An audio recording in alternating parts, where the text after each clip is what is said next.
अब की बार बारिश के कारण जो नुकसान हुआ है वो मैं समझता हूँ कि थोड़ा हमारे लिए चिंता का विषय इसलिए है कि बारिश लंबी नहीं थी और बारिश ज्यादा भी नहीं थी। एक दिन के ही बारिश के स्पैन में हिमाचल प्रदेश में 55 लोग मिसिंग थे और उसमें से 5 के शव बरामद हुए। जो जानकारी मिली है 50 अभी भी मिसिंग है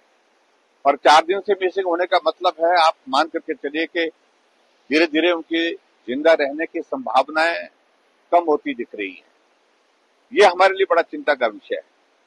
और अभी हम हिमाचल के लोग पिछली त्रासदी से ही नहीं निकल पाए थे,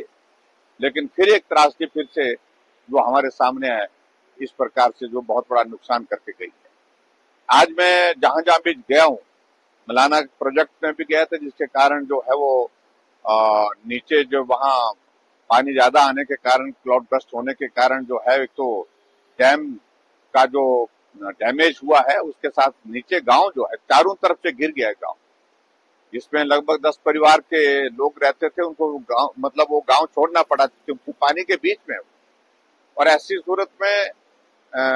वो भी बहुत बड़ा एक नुकसान हुआ है। और इसके अलावा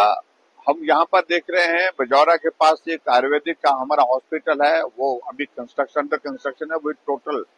डैमेज हो गया उसका एक पोर्शन। शाट में सब्जी मंडी जिसका निर्माण कार्य अभी हुआ ही था पूर्ण, उसका उद्घाटन भी अभी 1 साल पहले किया, 1.5 साल पहले किया था और वो सारा का सारा स्ट्रक्चर उसका जो है सब्जी मंडी का जो है बह करके चला गया। और उसी तरह से हम देख रहे हैं कि जहां मैं कल जाने वाला हूं संभवतः शिमला जिला के अंतर्गत हमारा रामपुर का इलाका जो कुल्लू के अंतर्गत आने का इलाका जो है, जो समेत करके गांव है, वहां तो बहुत बड़ी त्रासदी हुई, पूरा गांव चला गया, मालूम ही नहीं पड़ रहा है। और लगभग 38 लोग जो जानकारी मिली है कि वहां के जो मिसिंग है, छोटे छोटे बच्चे भी जो है उसमें बह करके चले गए। तो निश्चित रूप से जो अगर रेस्क्यू ऑपरेशन की बात है, केंद्र सरकार ने पूरी उसमें रेस्क्यू ऑपरेशन में पूरी मदद की है। पिछले कल मेरा प्रधानमंत्री जी से भी मिलना हुआ, प्रधानमंत्री जी ने मेरे पहुंचने मतलब उनसे बात करने के लिए सबसे पहले हिमाचल प्रदेश में बारिश के कारण जो नुकसान हुआ उसके बारे में जानकारी हासिल और विश्वास दिलाया कि जो भी मदद हिमाचल को चाहिए इस संकट की घड़ी में वो मदद करने की कोशिश करेंगे। हम सब लोग राजनीति से ऊपर उठ करके इस वक्त पार्टी के सब साथी भी, हमारे विधायक भी, सब कार्यकर्ता, सब लोग जो है राहत कार्य में जुटे हुए हैं और जो जितनी मदद जिस रूप में हो सकती है वहां मदद करने की कोशिश कर रही है। और द्रंग विधानसभा क्षेत्र में भी आज मुझे जाना था, लेकिन वो रास्ता जो है पंडों के बाद जो है जो बंद होने के कारण सुबह वहां जाना संभव नहीं हो पाया और वहां पर भी बहुत बड़ा नुकसान हुआ है। वहां पर भी 10 लोग जो है एक परिवार के गांव के जो है वो बह करके चले गए हैं। 5 लोगों के शव अब उनमें से बरामद हुए हैं, लेकिन 5 लोगों के अलावा अभी बाकियों के अभी तक जो है वो जानकारी प्राप्त नहीं हो पाई। नुकसान बहुत ज्यादा हुआ है और राहत कार्य की दृष्टि से अगर मैं बात कहूं,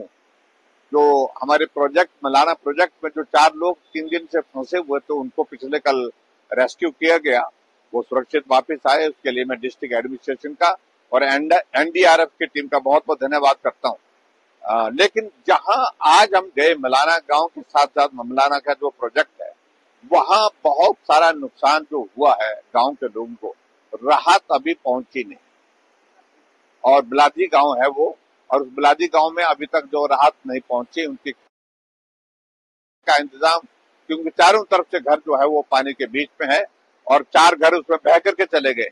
तो ये एक चिंता का विषय है। मुझे लगता है मैं आज डिस्ट्रिक्ट एडमिनिस्ट्रेशन से बात करूंगा और प्रोजेक्ट के एडमिनिस्ट्रेशन से भी हमने बात की है कि जल्दी से जल्दी मानवीय दृष्टिकोण दर्शा करके उन लोगों की मदद की जाए, रहने के भी और खाने के भी इंतजाम।